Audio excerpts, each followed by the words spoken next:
let's start off with why. Before we get to benchmarks, let's start off with why we're doing it in the first place. We're doing it because we had no alternative.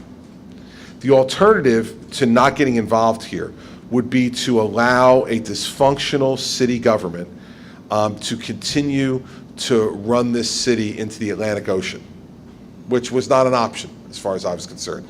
There is too much investment in private capital in this city. There's too much investment in public tax money in this city, and there's too much investment in human capital in this city to allow that to happen. So when you're confronted with a situation where you've had years of failure and decline in all the industries in this city, the state has to decide whether they want to get involved and try to make it better, or do they have a plan that they think can make it better.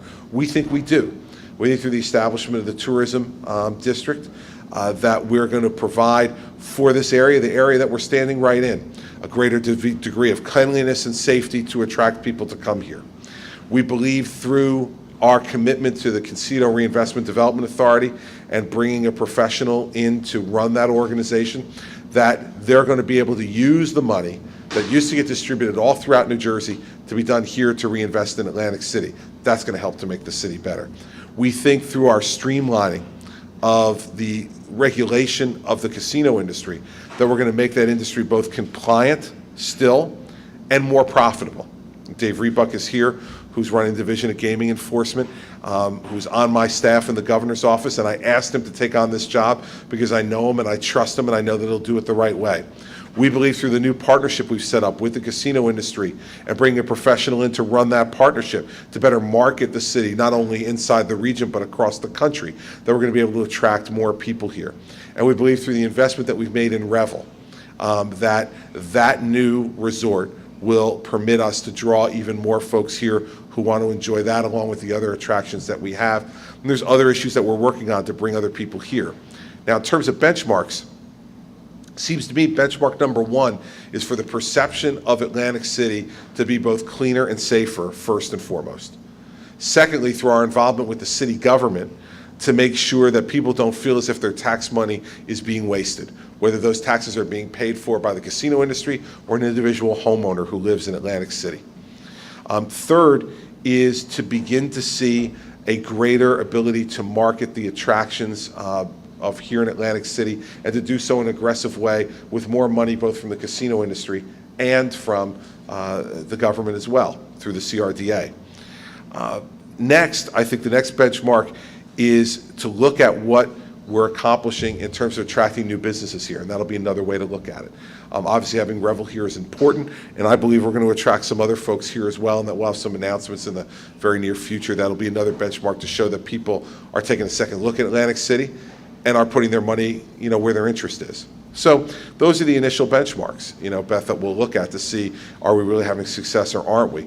I hear already from people locally that they do feel that it's safer in the tourism district region now, and that it is cleaner and more attractive. So I think while we haven't completely achieved that goal, because I think that's one you never check, it's just a continuous process, because if you check it and leave it, you'll lose the check mark. They'll wind up becoming less safe and less clean if you don't focus.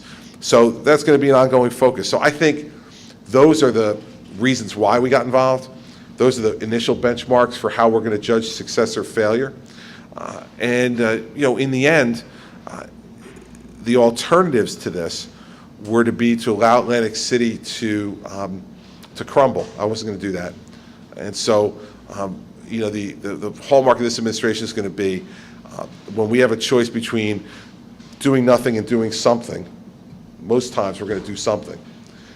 Sometimes it's going to succeed, sometimes it isn't. But no one's going to ever accuse this administration of being idle.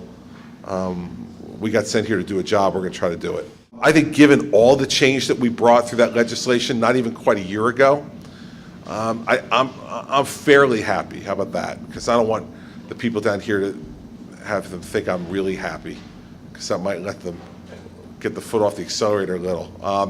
I'm fairly happy. I think in the areas of clean and safe, we've made the most progress. But we now have someone in charge of the CRDA. We now have someone in charge of the partnership to market in Atlantic City, and so now we're going to give them some time to see what they can do. They're both really good professionals who I think are going to bring great skills to the table here. So, I think I never saw this as anything less than a initial 3 or 4 year project. It's going to take time because, let's face it, the decline of Atlantic City took some time. Didn't happen overnight. And, here's what we're not going to do anymore. We're not going to act like we're a monopoly anymore, because we're not. And for years we weren't, but we still acted like one. We're going to have to be nimble, aggressive competitors in the vacation, tourism, and gaming marketplace. And we're going to have to do it better than other people, or we're not going to attract the type of crowds here we want to attract. So I'm fairly happy because I think we're on the right path, but I'm certainly not ready to take a victory lap yet.